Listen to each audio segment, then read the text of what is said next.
সবাইকে স্বাগত দীপ্ত সংবাদে। সাথে রয়েছে দোলা ডলরেস। শুরুতেই জানাবো সংবাদ শিরোনাম।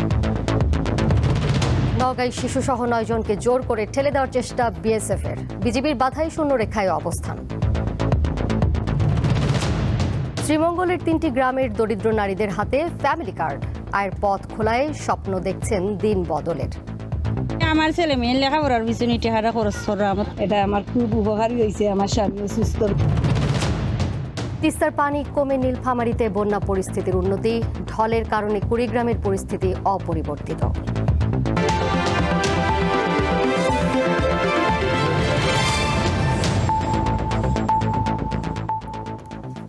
চীনের দালিয়ান থেকে বেইজিং পৌঁছেছেন প্রধানমন্ত্রী তারেক রহমান। সঙ্গে রয়েছেন তার সহধর্মিণী জুবাইদা রহমান। তারা দালিয়ান উত্তর রেলওয়ে স্টেশন থেকে স্থানীয় সময় বুধবার দুপুর 1:56 বুলেট ট্রেনে করে বেইজিংয়ের উদ্দেশ্যে রওনা হন। এর আগে স্থানীয় সময় সকাল 10টায় দালিয়ানের আন্তর্জাতিক সম্মেলন কেন্দ্রে অনুষ্ঠিত বিশ্ব অর্থনৈতিক ফোরাম WEF এর মূল অধিবেশনে যোগ দেন প্রধানমন্ত্রী। এতে আরও অংশ নেন চীনের প্রধানমন্ত্রী লি কিয়াং সহ অনেকে। সম্মেলনটিতে 90টিরও বেশি দেশ ও অঞ্চল থেকে রাজনীতিবিদ, ব্যবসায়ী, শিক্ষাবিদ এবং গণমাধ্যম অঙ্গনের 1700-রও বেশি প্রতিনিধি অংশগ্রহণ করেন। একই দিনে প্রধানমন্ত্রী তারেক রহমানের সঙ্গে সৌজন্য সাক্ষাৎ করেন কাজাখস্তানের প্রধানমন্ত্রী ওলজাস বেকতেনভ। বিশ্ব অর্থনৈতিক ফোরামের সম্মেলনের ফাঁকে এই সাক্ষাৎ অনুষ্ঠিত হয়। দুই দেশের প্রধানমন্ত্রী ঢাকা ও আস্তানায় স্থায়ী কূটনৈতিক মিশন স্থাপনের বিষয়ে একমত হন।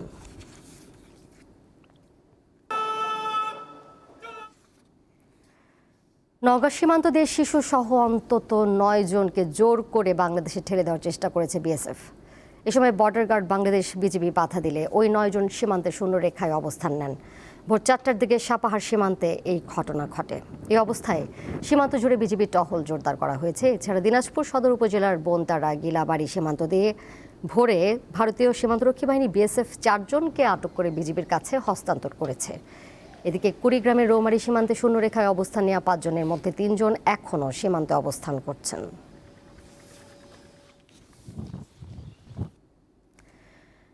ধীরে ধীরে আলো ফুটছে ফ্যামিলি কার্ডের উপকারভোগীদের পরিবারে।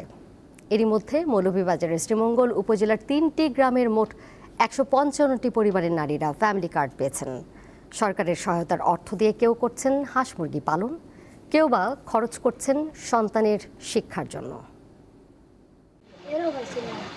হতদরিদ্র ও নিম্ন পরিবারের নারীদের ফ্যামিলি কার্ড দিতে শুরু করেছে সরকার।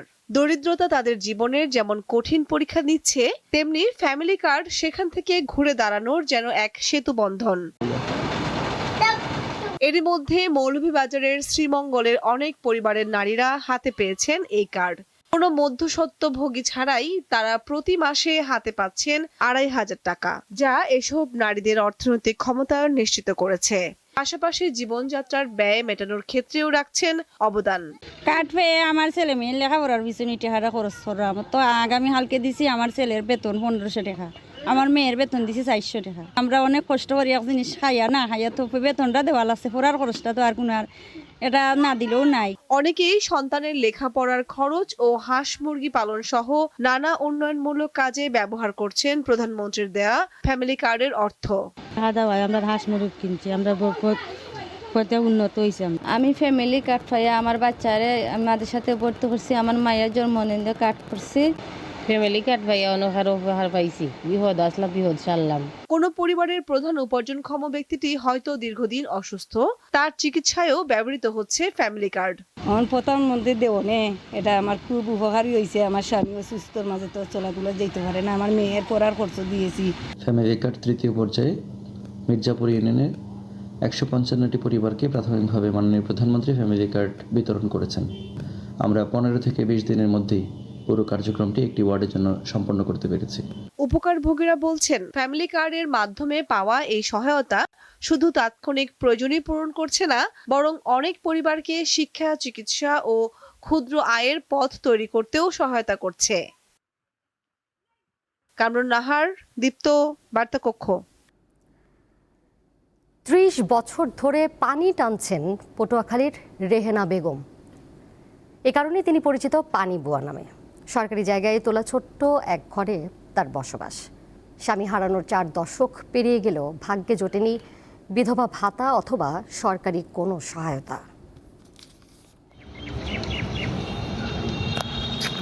টিউবওয়েল ও স্থানীয় পুকুর থেকে পানি তুলে বিভিন্ন বাসাবাড়ি, হোটেল, রেস্তোরাঁয় পৌঁছে দেন রেহেনা বেগম। স্থানীয়রা তাই তাকে পানি বুয়া নামেই ডাকেন। প্রায় ৩০ বছর ধরে এই কাজ করছেন তিনি। তবে বয়সের ভারে এখন কিছুটা নুয়ে পড়েছেন, আগের মতো আর শক্তি পান না। শরীরে বাসা বেঁধেছে নানা রোগ। একমাত্র সন্তানকে নিয়ে পটুয়াখালীর টিয়াখালী ইউনিয়নের নাস্তাপাড়া কলোনির একটি জরাজীর্ণ ঘরে বাস করেন ৫৬ বছর বয়সী রেহেনা বেগম। শুরুতে নিজে কলসি বহন করলেও এখন ভ্যানে করে চলছে তার পানি টানার কাজ। কোনো ধরনের ভাতা পান না রেহেনা। আমি অনেক কষ্টে আছি, আমার এমনকি ঘর দুয়ারের অবস্থা অনেক খারাপ।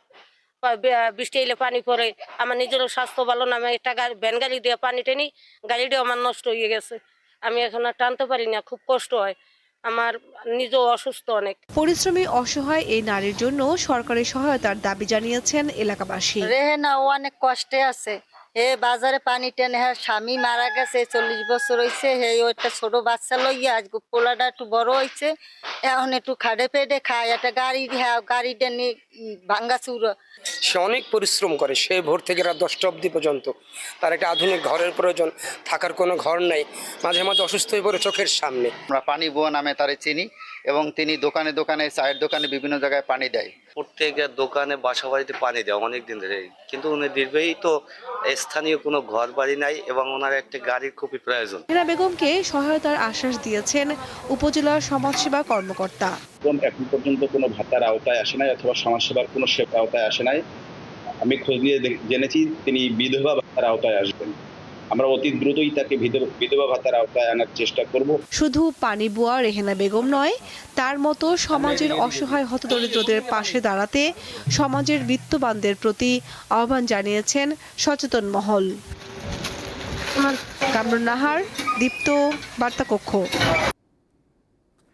গাইবান্ধা সদর উপজেলায় ৬ বছরের এক শিশুকে ধর্ষণের চেষ্টার অভিযোগ উঠেছে আমির হোসেন নামে এক ব্যক্তির বিরুদ্ধে। পুলিশ জানায় বেলা ১১টার দিকে শিশুটিকে একটি রেস্টুরেন্টে নিয়ে গিয়ে ধর্ষণের চেষ্টা করে ওই ব্যক্তি।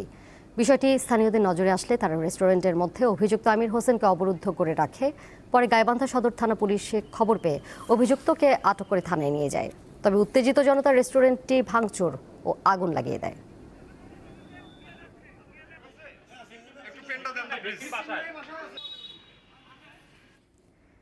এবার কেওয়াই স্টিল চট্টগ্রাম সংবাদ।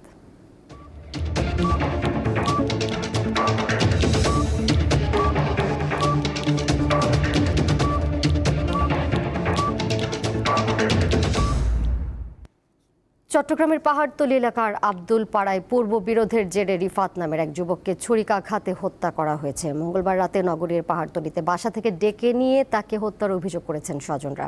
নিহত রিফাত ইলেকট্রিক মেকানিকের কাজ করতেন। এই ঘটনায় জড়িতদের গ্রেপ্তারে অভিযান চলছে বলে জানায় পুলিশ।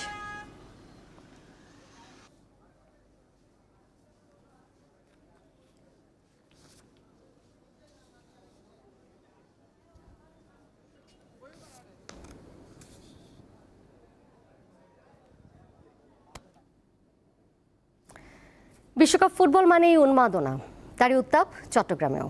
খতিপাড়ার ব্রাজিল সমর্থকরা দেয়াল চিত্রে ফুটিয়ে তুলেছেন পেলে, কাকা, নেইমার ও রোনালদিনহোর প্রতি ভালোবাসা। ভক্ত সমর্থকরা এলাকার নাম দিয়েছেন ব্রাজিল গলি।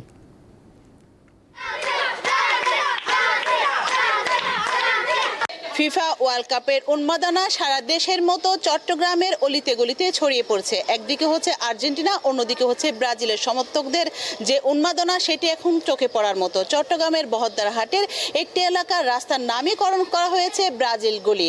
ব্রাজিল গলিতে এখানে তার ব্রাজিলের সমর্থকদের যে উন্মাদনা সেটি আমরা দেখছি। একদম ব্রাজিলের যে খেলা শুধু সেদিনও নয়, অন্যান্য যে দলের খেলাগুলো রয়েছে সেদিনও। আমরা কথা বলবো এই গলির নামকরণ যারা করেছেন এবং এই গলিকে আসলে তারা কেন ব্রাজিল গলি নাম করেছে সেসব বিষয় নিয়ে। আমরা আসলে ছোটবেলা থেকে ব্রাজিলকে ভালোবাসি। এখানে আসলে ওই পুলের শুরু থেকে শেষ পর্যন্ত রাস্তাটা আসলে আমরা বিভিন্ন ব্রাজিলের ইতিহাস ঐতিহ্যের চিত্রগুলো আমরা আসলে একে চিত্র অঙ্কনের মাধ্যমে আসলে তুলে ধরার চেষ্টা করেছি।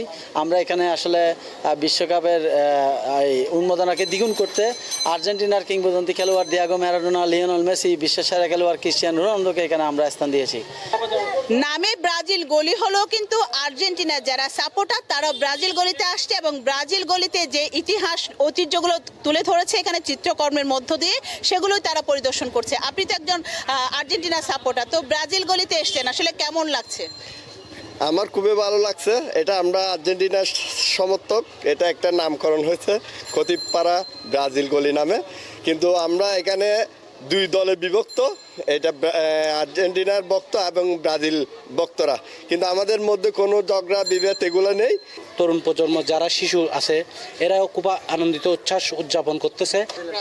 আসলে ব্রাজিলের খেলার জন্য আমরা প্রতিবারই আশাবাদী, আমরা আজীবন ব্রাজিল। নেইমার এবারে ভালো খেলবে, ব্রাজিল গলি দেখতে ভালো লাগছে, আমরা চাই এবার নেইমার বিশ্বকাপ নেবে।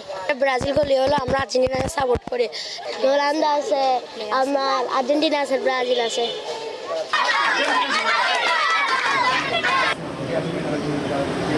মাঠের খেলা যেমনই উত্তেজনাপূর্ণ হোক, কিন্তু মাঠের বাইরে যে দর্শক যারা সাপোর্টার তাদের উত্তেজনা কিন্তু কম নয়। এখানে আর্জেন্টিনা সাপোর্টার রয়েছে, ব্রাজিলের সাপোর্টার রয়েছে, দেয়ালে রয়েছে মেসি, রোনালদো এবং নেইমারের ছবি। নেইমার তাদেরকে বিশ্বকাপ জয় এনে দিবে, কেউ বলছে মেসি তাদেরকে বিশ্বকাপ জয় এনে দিবে, এবং দেখার পালা সামনে আসলে বিশ্বকাপ জয়টি কার হাতে যায়। চট্টগ্রামের খতিবের হাট ব্রাজিল গলি থেকে রুনা আনসারি, দীপ্ত সংবাদ। পাহাড়ি ঢল ও ভারী বৃষ্টিতে কুড়িগ্রামের ব্রহ্মপুত্র, ধরলা, তিস্তা ও দুধকুমার সহ বিভিন্ন নদ নদীর পানি বাড়ছে।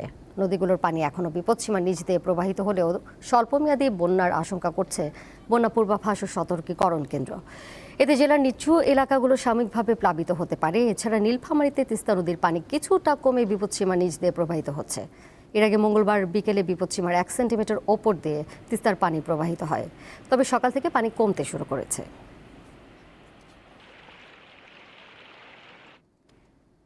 এসএসসি পরীক্ষার খাতা 10ম শ্রেণীর এক শিক্ষার্থীকে দিয়ে মূল্যায়নের অভিযোগ উঠেছে কুমিল্লার দেবিদ্বারে। এমন ঘটনার একটি ভিডিও সামাজিক যোগাযোগ মাধ্যমে ছড়িয়ে পড়েছে। এ নিয়ে ওই এলাকায় ব্যাপক চাঞ্চল্য তৈরি হয়। ভিডিওতে দেবিদ্বার উপজেলার আবদুল্লাপুর হাজী আমির উচ্চ বিদ্যালয়ে এসএসসি পরীক্ষার খাতা মূল্যায়নের কাজে 10ম শ্রেণীর এক শিক্ষার্থীকে ব্যবহার করার দৃশ্য দেখা যায়। এই ঘটনায় স্থানীয়রা উপজেলা নির্বাহী কর্মকর্তা এবং উপজেলা মাধ্যমিক শিক্ষা কর্মকর্তার কাছে লিখিত অভিযোগ করেছেন।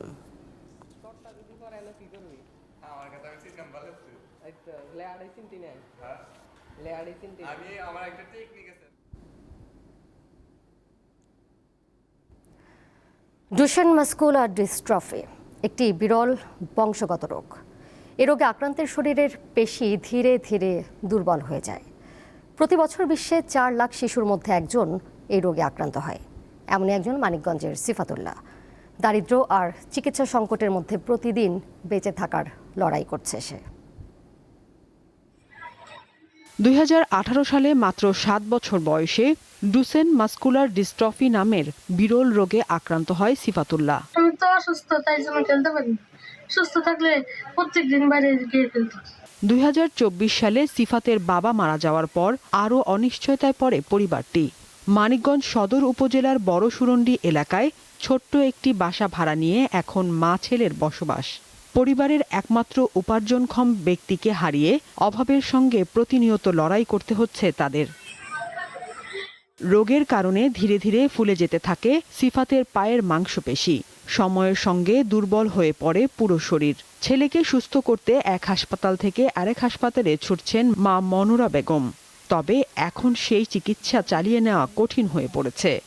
দেখা যাওয়ার পরে হাঁটতে হাঁটতে পড়ে যেত, পড়ে যাওয়ার পরে ডাক্তারদের কাছে নিয়ে ডাক্তার করে মালিকগঞ্জের ওনাকে দেখানোর পর আমি বললো যে রোগটা সচরাচর হয় না, লাখে একটা পাওয়া যায়, তবে চিকিৎসা এখানে হবে না, আমি ঢাকায় নিয়ে যাই।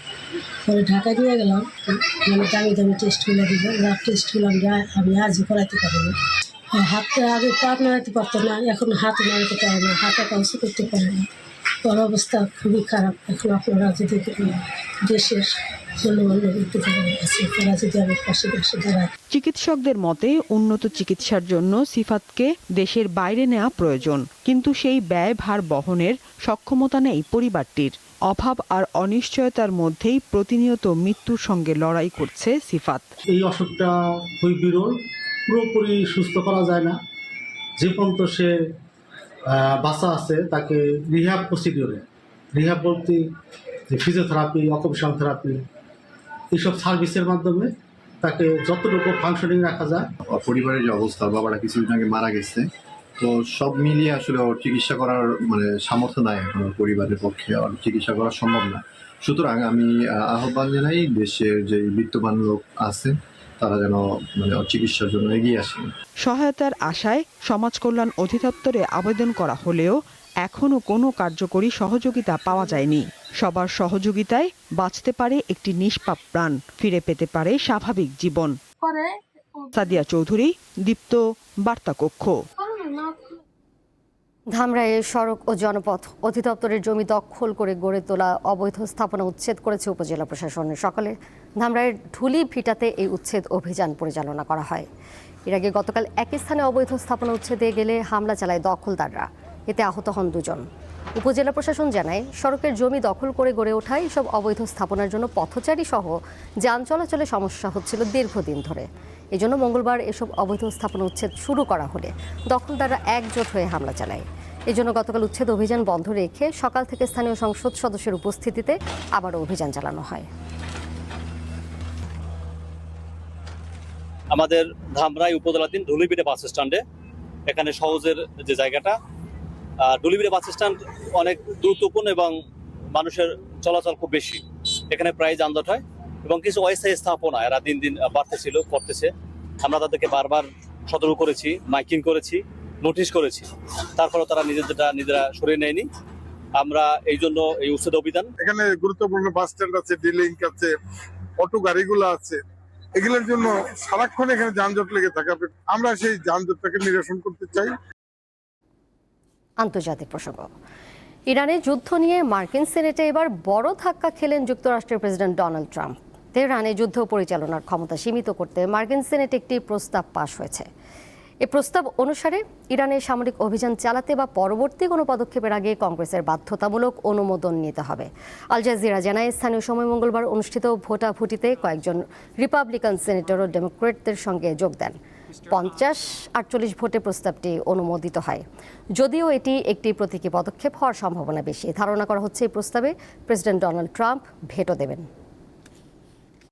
The clerk will report the nomination. Nomination, Department of Justice, Kash Patel of Nevada to be Director of the Federal Bureau. এর সাথে শেষ করব দীপ্ত সংবাদ। যাবার আগে শিরোনামগুলো জানিয়ে দেব আরও একবার। নওগাঁয় শিশু সহ 9 জনকে জোর করে ঠেলে দেওয়ার চেষ্টা বিএসএফের, বিজিবির বাধায় শূন্য রেখায় অবস্থান। শ্রীমঙ্গলের 3টি গ্রামের দরিদ্র নারীদের হাতে ফ্যামিলি কার্ড, আয়ের পথ খোলায় স্বপ্ন দেখছেন দিন বদলের। তিস্তার পানি কমে নীলফামারীতে বন্যা পরিস্থিতির উন্নতি, ঢলের কারণে কুড়িগ্রামের পরিস্থিতি অপরিবর্তিত। এই ছিল এখনকার মতো। পরে সংবাদ দেখবেন সন্ধ্যা 6:40। এছাড়াও আরও তথ্য এবং বিনোদনের নানা খবরাখবর জানতে যুক্ত থাকুন দীপ্ত ডিজিটাল প্ল্যাটফর্মে। সবাইকে ধন্যবাদ এতক্ষণ সাথে থাকার জন্য।